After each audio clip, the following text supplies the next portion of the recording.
He had one rule: no cats. Not ever. He had said it for years, and he meant every word. Then his girlfriend's birthday arrived. He drove 40 minutes to a breeder, came home with a carrier, and walked straight into the best mistake of his life. 7 months later, a gray Siberian named Miso was asleep on his chest in a green knitted sweater while he kissed the top of her head. He still doesn't fully understand how it happened. He had a rule, one rule, simple, non-negotiable, never going to change. No cats, not ever, not in his house, not on his couch, not anywhere near his life. Ryan had said it so many times, it had become a kind of personal policy. He was a dog person. Everyone knew it.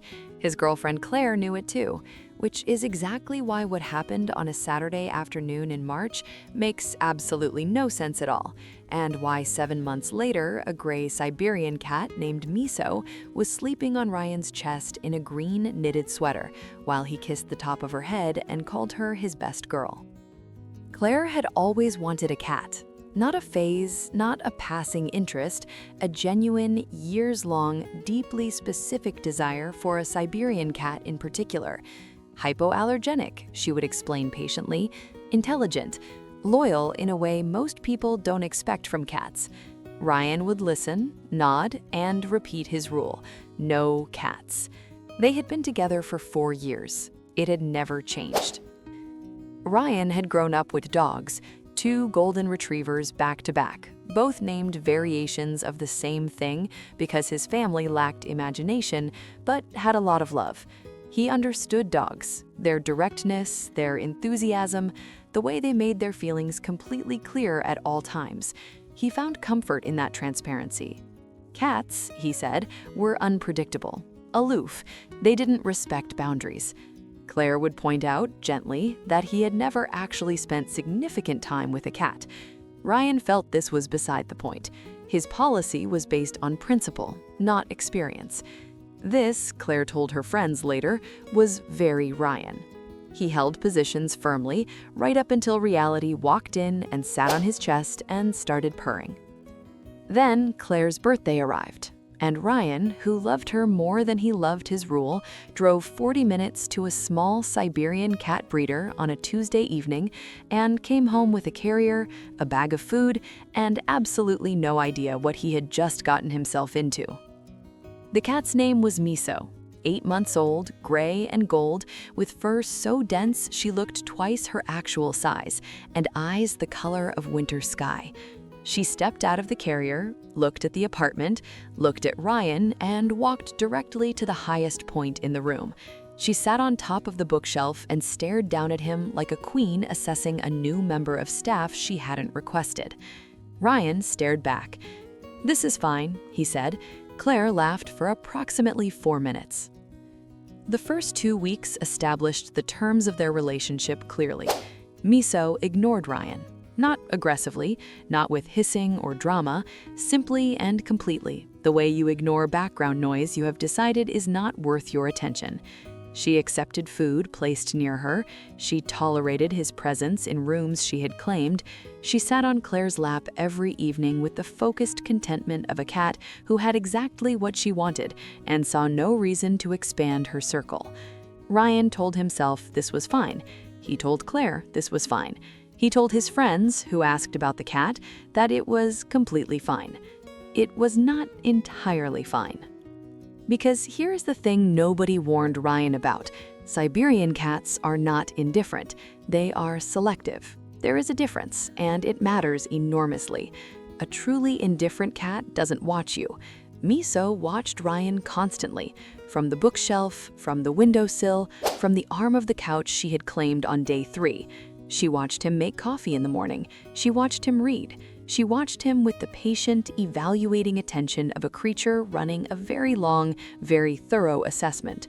Ryan didn't know he was being assessed. He thought she didn't like him. He was wrong.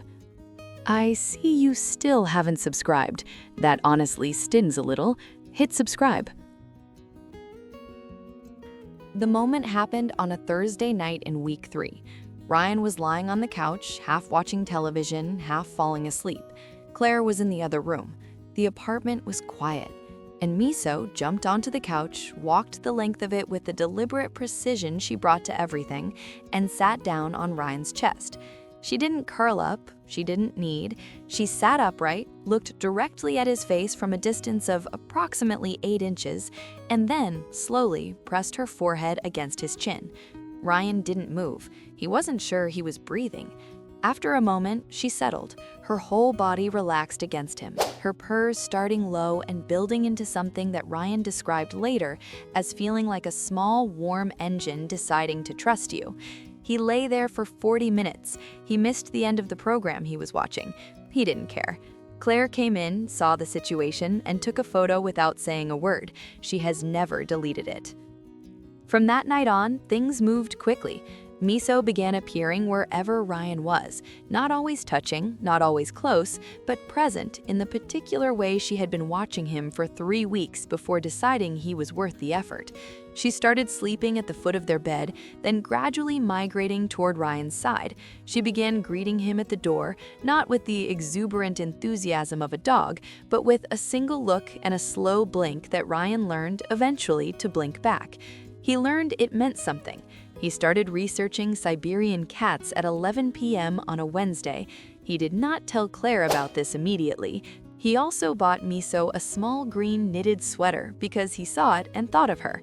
Claire found out about the sweater research when she discovered his browsing history. He maintains he has no regrets. There is a particular kind of person who insists they are not an animal person right up until the moment an animal decides otherwise. Ryan was that person. Miso knew it before he did. She had sat on that bookshelf for 2 weeks, running her assessment, and reached a conclusion he hadn't arrived at yet. He was hers. He just didn't know it.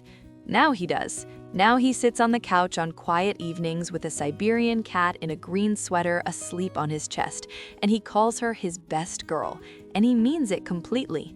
Claire watches this sometimes and feels something that is equal parts love and vindication.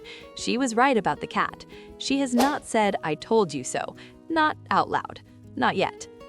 Cats don't choose people the way dogs do, loudly and immediately and with their whole bodies. They watch first, they assess, they decide on a timeline entirely their own. And when they finally choose you, it doesn't feel like a concession, it feels like an honor.